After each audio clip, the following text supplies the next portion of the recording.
Hi, good evening. I'm Dr. Philip Macmillan, and today I'm asking an unusual question. Could the vax be an immunosuppressant?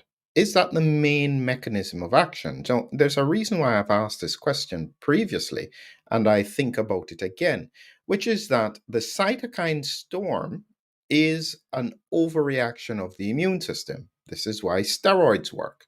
This is why other immune suppressants work in terms of treating the disease and managing the inflammation.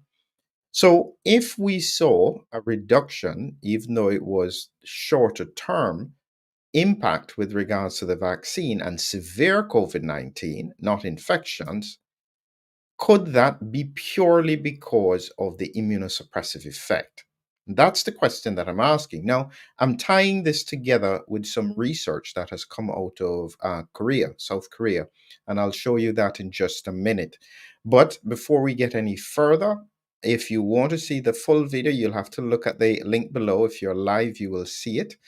Other than that, here, just to remind everyone in terms of trying to get your Power of No, the ebook, join us on the Vision Med newsletter and share with us, and you will get the free ebook explaining about the power of no, of nitric oxide. So please join us here. Additionally, coming up in another few days is navigating the COVID storm. And this is about the storm presentation that I have. It's coming up in about a week's time.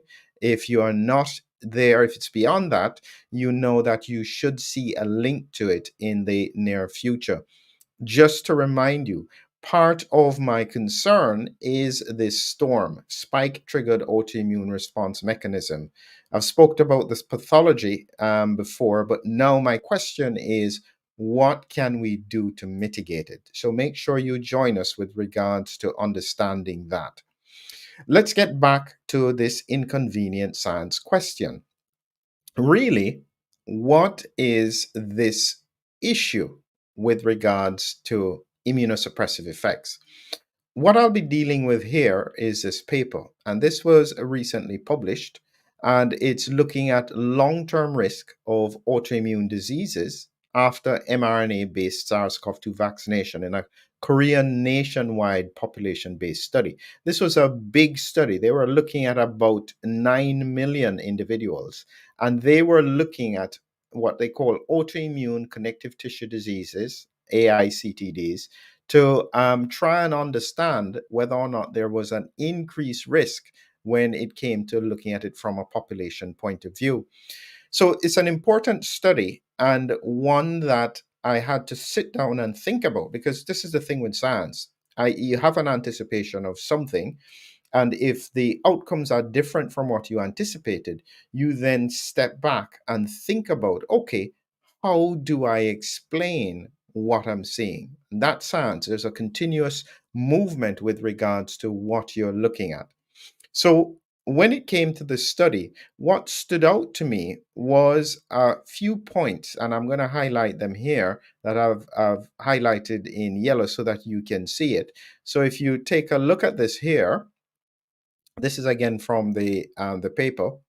And what they were looking at here is that when they looked again, as I said, at the mRNA coronavirus 2019 vaccination, one of the things that I highlighted here is we report that the risk of developing most autoimmune diseases did not increase following mRNA vaccination, except for SLE, systemic lupus erythematosus, which is a 1.16-fold risk in vaccinated individuals relative to controls. So it does occur, but it was primarily with SLE. That surprised me because I expected more, and I'll explain why.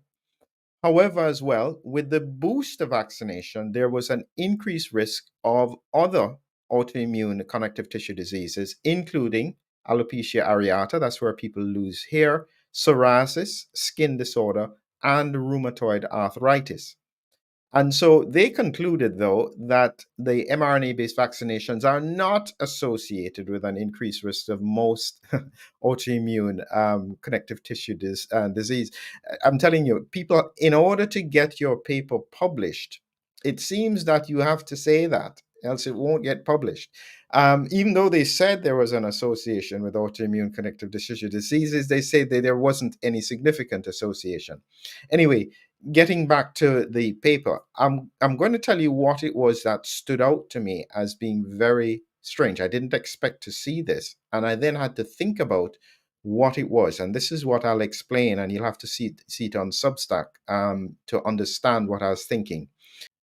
If we have a situation where the primary mechanism is immune suppression, and this is what the data seems to be looking at, that immune suppression seems to be a big part of what is going on. And just to remind you what it looks like here, you can see in this here, you can see in terms of red being after mRNA vaccination, lower in a number of autoimmune diseases here, rheumatoid arthritis, higher in SLE, lower for Crohn's disease and vitiligo. That's an immune suppressive effect. Now, the big problem comes if we are having immune suppression like that, what happens when the immune suppression wears off? Usually you see a rebound in terms of the impact. So if you have a patient who is not properly controlled in terms of their inflammatory profile and you pull back on the immune suppression, you can then get a significant rebound with autoimmunity. That's more likely to be what I would expect to occur. Over time, as the virus continues to circulate, we are going to see rebound impacts of autoimmunity and autoimmune diseases. That's my prediction.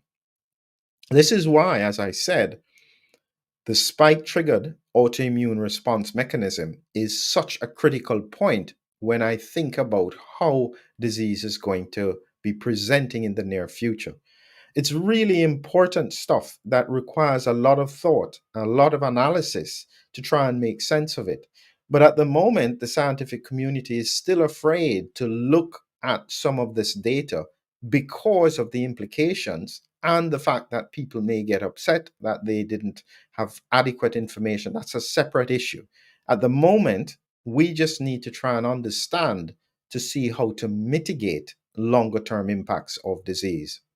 So remember, if you want to see the full presentation, join me on Substack.